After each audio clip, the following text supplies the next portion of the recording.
Les amis, on se retrouve pour une nouvelle vidéo sur Dragon Ball et aujourd'hui on va parler d'un personnage qui m'a demandé énormément de recherches et j'avoue avoir galéré pour choper des infos à son sujet et juste pour ça, ça mérite de faire péter les likes. Non mais wesh Chris, tu grattes les likes alors que les gens n'ont pas encore vu ta vidéo, ça lève des P va. Hakai Ragenou Jutsu. La signification de Zeno en japonais. Les amis, on sait tous que Akira Toriyama a toujours kiffé faire des jeux de mots à la con pour ses personnages. Bah ouais, Pilouf, Dragon Ball est bien le seul manga où tu verras que le héros s'appelle Carotte et que son pire ennemi c'est un congélateur. Mais wesh, depuis quand les carottes n'aiment pas le grand frais? Enfin bref, Zeno en japonais peut se traduire littéralement par roi de tout, ou encore roi de toute chose. Et ce qui est drôle, c'est que si on mate la tenue de Zeno-sama, on peut remarquer que le symbole sur son ventre peut signifier les symboles plus grands qu'eux et plus petits qu'eux. Au final, on peut comprendre que rien n'est plus grand que lui et rien n'est plus petit que lui. En gros, c'est le dieu absolu.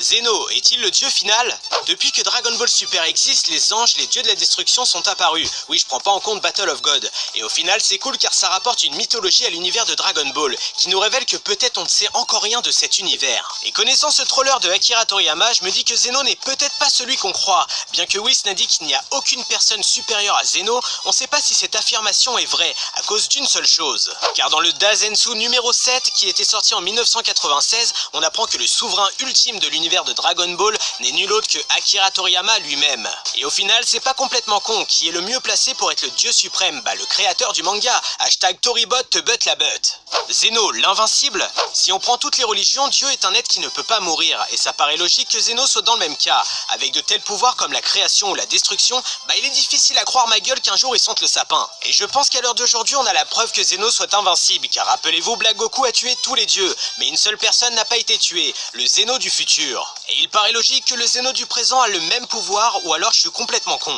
Zeno, la marionnette? Le grand prêtre est chargé d'empêcher les folies de Zeno. Son rôle est de veiller à ce que le roi de toute chose gère son pouvoir de manière responsable, pour éviter des destructions inutiles. Le grand prêtre est l'être le plus fort après Zeno, car il est le père de tous les anges qui eux-mêmes sont plus forts que les dieux de la destruction. Là où je veux en venir, c'est que si les univers sont en paix à l'heure actuelle, c'est grâce à lui, donc il est facilement envisageable que le boss final c'est lui. Pour moi, la théorie la plus logique, c'est qu'il manipule les deux Zeno avec un pouvoir discret. Grâce à ça, chacune des décisions, création ou destruction sont portées sur Zeno, et non sur lui.